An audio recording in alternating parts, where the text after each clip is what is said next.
On ne parle que de ça, il est numéro 1 dans plus de 170 pays et c'est l'événement en ce lundi 3 mars puisqu'il sort son nouvel album. Lui c'est Pharrell Williams, évidemment qui est devenu en quelques mois une star interplanétaire, presque preuve en est encore hier soir lors de la cérémonie des Oscars. Regarde.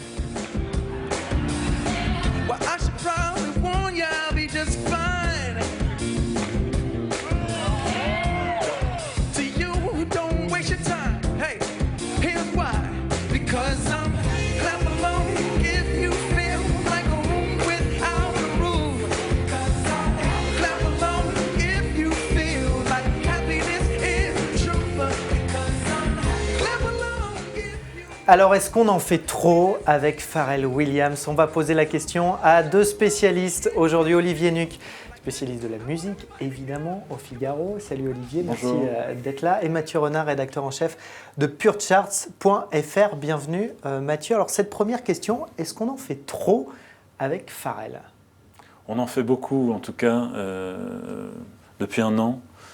On en fait beaucoup et je pense que lui-même est totalement partant pour être à ce point dans l'actualité. Après, est-ce que ça le mérite? Est-ce que ça le vaut? Est-ce qu'on parle de présence pour les bonnes raisons? C'est là que moi j'ai un petit doute. Mais...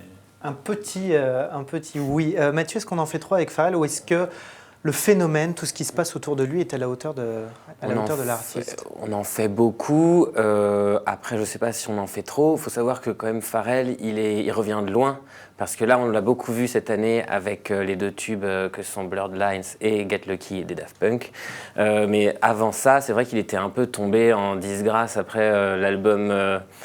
qu'il a produit pour Madonna, Hard Candy, on ne le voyait plus. Son premier album qu'il a sorti au milieu des années 2000 n'avait pas tellement marché, même lui. Ce qu'on découvre en ce moment, en fait, c'est qu'il a produit pour beaucoup d'artistes un peu de la soupe pop. Ouais. Il a travaillé pour Britney Spears, etc. En gros, il avait quoi? Il avait besoin de remplir les caisses pendant ces quelques années. C'était de la bonne musique, ces tubes qu'il a fabriqués pour d'autres artistes? Il avait la carte pendant des années. Il avait la carte pour effectivement...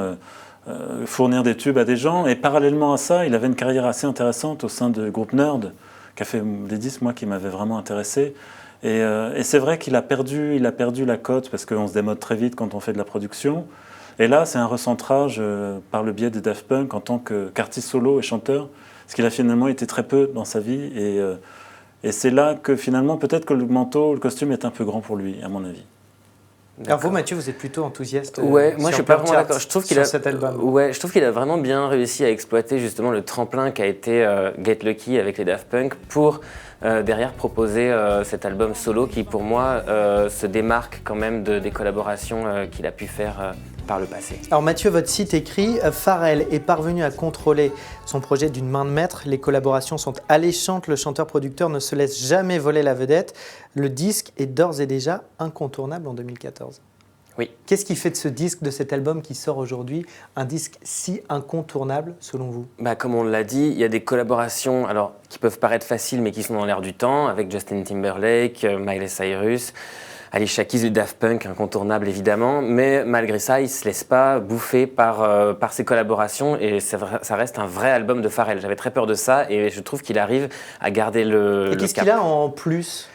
Qu'est-ce qu'il a en plus, Pharrell? C'est que c'est un style, c'est un album concept qui s'appelle Girl et je trouve que il aurait pu proposer une sorte de compile avec plein de hits radio-friendly et il a vraiment réussi à proposer un disque qui a une identité, donc qui est un disque hommage aux femmes. Après avoir eu des controverses l'année dernière avec des tubes un peu sexistes, là il a essayé un petit peu de se racheter une conduite avec ce disque et je trouve que c'est en ça, c'est-à-dire qu'il arrive à proposer un disque avec une véritable identité. Et musicalement, il apporte vraiment un vrai plus? Musicalement aussi, c'est-à-dire qu'il y a un peu un vrai son c'est-à-dire rétro, avec, mais malgré tout dans l'air du temps qui lui est propre. Et je trouve que là, il va encore plus loin dans cette démarche. Vous, Olivier, c'est un petit peu plus mesuré sur ce son rétro. Je vais citer le papier qui est paru dans le Figaro ce matin, où vous écrivez « La star se contente de recycler avec beaucoup d'habileté les sons en vogue, un R&B sirupeux, au cœur langoureux et au tempo avachi ».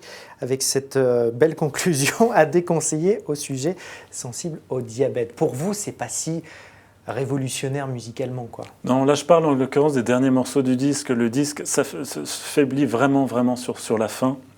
Après, je suis d'accord pour dire qu'il y a 3 ou 4 vrais tubes extrêmement bien faits, mais je trouve qu'il y a un déficit d'écriture, de composition. Je trouve que c'est un album assez bâclé, où finalement les grooves s'éternisent un petit peu. On manque de matière, de texture. C'est vrai que voilà quelqu'un qui se réclame d'un héritage extrêmement prestigieux. Il est dans le sillage de Stevie Wonder ou de Michael Jackson, qui ont été des génies absolus de la musique nord-américaine. Et en comparaison avec ces gens-là, c'est un petit peu pâle, je trouve, sur le plan strictement de la composition. La voix est très bien, la production, il y a un savoir-faire incontestable, mais je trouve que ça manque de fond. C'est un disque qui manque de fond. C'est un disque qui est brillant, qui est séduisant, qui va être consommé massivement, qui va être apprécié, mais dont, à mon avis, il ne va pas rester grand-chose. Vous réécoutez Thriller aujourd'hui, 30 ans après, les morceaux sont toujours aussi impressionnants. La production de Quincy Jones est très habile. Elle renvoie aux sources de la musique américaine. Là, on se contente de quelque chose qui surfe sur les 20-30 dernières années et qui ne va pas au cœur des choses, à mon avis. Et moi, j'ai interprété ça comme une forme d'humilité, entre guillemets. C'est-à-dire que j'ai trouvé qu'il n'avait pas essayé de faire un disque un peu comme Timberlake l'année dernière. Pour moi, Girl, c'est l'album que Timberlake n'a pas su faire l'année dernière. C'est-à-dire que je trouve que c'est accessible et c'est de bonne facture, comme vous l'avez dit. Et en ça, je trouve que c'est une vraie réussite. C'est too much de le comparer autant à Michael Jackson. Il y a même le Nouvel Obs qui s'est interrogé il y a quelques jours, qui disait ce disque peut peut-être détrôner Thriller, qui, on le rappelle, a le titre de disque le plus vendu de l'histoire, qui est sorti en 82. On en fait un peu beaucoup sur ce lien de paternité entre Jackson et Pharrell Williams. Il le cherche pas mal, en tout cas.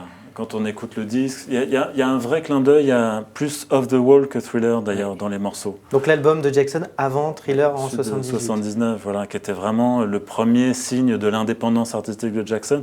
Il les cherche, ces comparaisons. Après, je ne pense pas qu'il détrône Michael Jackson. Non, je pense qu'il le sait. C'est une autre histoire. Même s'il en joue, il le sait que ce n'est pas du même niveau, quand même. Est-ce que, de toute façon, il fait trop de tubes pour être adulé par la critique? On va forcément la trouver que c'est plus si bien que ça, vu le nombre de hits qu'il peut signer à la radio, non? C'est un peu le cours normal. On a l'impression qu'il s'est un petit peu bradé à un moment donné, c'est vrai, c'est vrai. Moi, je me souviens, j'avais observé les débuts, quand ils étaient arrivés avec Chad Hugo sous le nom de Neptunes. C'était vraiment le duo, avec Timbaland aussi, qui ne pouvait rien rater. Et ces gens se sont un petit peu dilués, dispersés, un peu comme will.i.am d'ailleurs, qui a des racines pas si différentes. will.i.am qui a commencé à faire vraiment n'importe quoi, à produire des disques indignes. Pharrell, il a gardé un côté un peu plus arty quand même que will.i.am. Il n'est pas tombé dans le commerce, mais à mon avis, il faut qu'il fasse attention à ne pas être trop présent partout et à ne pas se disperser. Après, Pharrell, je pense qu'aussi, souvent il produit un titre sur un album. Il ne va pas se lancer comme Timbaland à vouloir produire des albums entiers de la terre entière. C'est peut-être ça qu'il sauve, c'est qu'il sait, pour moi, doser. Même si on a l'impression qu'il fait beaucoup de choses, il fait plutôt une petite chose par-ci par-là sur beaucoup d'artistes. C'est pour ça qu'il arrive un peu, je pense, à se démarquer d'un Timbaland qui s'est un peu usé, on est d'accord. Mais moi, j'aimerais bien qu'il prenne à bras-le-corps un album entier, justement, de quelqu'un pour voir ce dont il est capable. Je préférerais ça, à la limite. Il faut acheter cet album?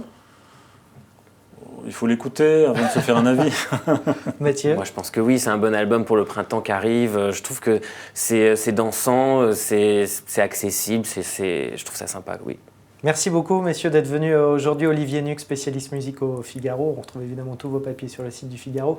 Et le live, notre émission musicale chaque semaine. Et Mathieu Renard, on le rappelle, rédacteur en chef de purecharts.fr. Merci, messieurs. Merci. Et nous, on se retrouve très vite sur le Figaro TV.